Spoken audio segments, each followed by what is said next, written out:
പിതൃക്കൾക്ക് തർപ്പണം നടത്തി മോക്ഷപ്രാപ്തിക്കായി പുണ്യസങ്കേതങ്ങൾ ഒരുങ്ങി. കർക്കിടക വാവ് ദിവസം പ്രത്യേക പൂജകളും ബലിതർപ്പണത്തിനുള്ള ക്രമീകരണങ്ങളും ജില്ലയിലെ ക്ഷേത്രങ്ങളിൽ വിപുലമായ സജ്ജീകരണങ്ങളാണ് ഒരുക്കിയിരിക്കുന്നത്. ജില്ലയിലെ പ്രധാന ക്ഷേത്രങ്ങളിലെല്ലാം ബലിതർപ്പണത്തിനുള്ള ഒരുക്കങ്ങൾ പൂർത്തിയായി.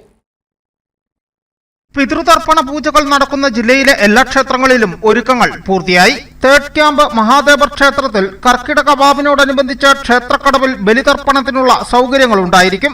കല്ലാർ ശ്രീ സുബ്രഹ്മണ്യ സ്വാമി ക്ഷേത്രത്തിലെ ഈ വർഷത്തെ കർക്കിടക വാവ് ബലിതർപ്പണം ശനിയാഴ്ച രാവിലെ 5 മണി മുതൽ ക്ഷേത്രക്കടവിൽ നടത്തപ്പെടും. എത്തിച്ചേരുന്ന മുഴുവൻ ഭക്തർക്കും തർപ്പണം നടത്തുന്നതിനുള്ള വിപുലമായ ക്രമീകരണങ്ങളാണ് ഇത്തവണ ഒരുക്കിയിരിക്കുന്നത്. മുൻ വർഷങ്ങളിലെ പോലെ തന്നെ വിപുലമായ ക്രമീകരണങ്ങളാണ് ഈ വർഷം ക്ഷേത്രക്കടവിൽ ബലിതർപ്പണത്തിനായി ഒരുക്കിയിരിക്കുന്നത്. എല്ലാവിധ സുരക്ഷാ മാനദണ്ഡങ്ങളും പാലിച്ചുകൊണ്ടാണ് ബലിതർപ്പണ കർമ്മങ്ങൾ ക്ഷേത്രക്കടവിൽ നടത്തപ്പെടുന്നത്.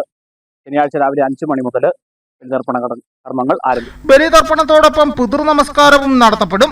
ഒരേ സമയം 100-ലധികം ഭക്തർക്ക് തർപ്പണം നടത്തുന്നതിനുള്ള സൗകര്യം ഒരുക്കിയിട്ടുള്ളതായി ഭാരവാഹികൾ അറിയിച്ചു. ഇടമറുക് പാറേക്കാവ് ദേവീക്ഷേത്രത്തിൽ ശനിയാഴ്ച രാവിലെ 5:30 മുതൽ ബലിതർപ്പണത്തിന് സൗകര്യമുണ്ടായിരിക്കുമെന്ന് ദേവസ്വം ഭാരവാഹികൾ അറിയിച്ചു.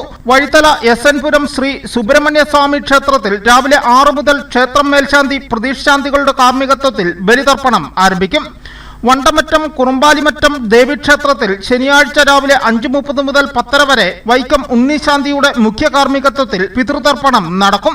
തൊമ്മൻകുത്ത് 40 ഏക്കർ ശാന്തിക്കാട് ദേവി മഹാദേവ ക്ഷേത്രത്തിൽ രാവിലെ 6 മുതൽ നടക്കുന്ന ബലികർമ്മങ്ങൾക്ക് ക്ഷേത്രം തന്ത്രി മനോജ് മേലുകാവുമറ്റം, മേൽശാന്തി സിസ്മോൻ എന്നിവർ മുഖ്യ കാർമ്മികത്വം വഹിക്കുമെന്ന് ഭാരവാഹികൾ അറിയിച്ചു.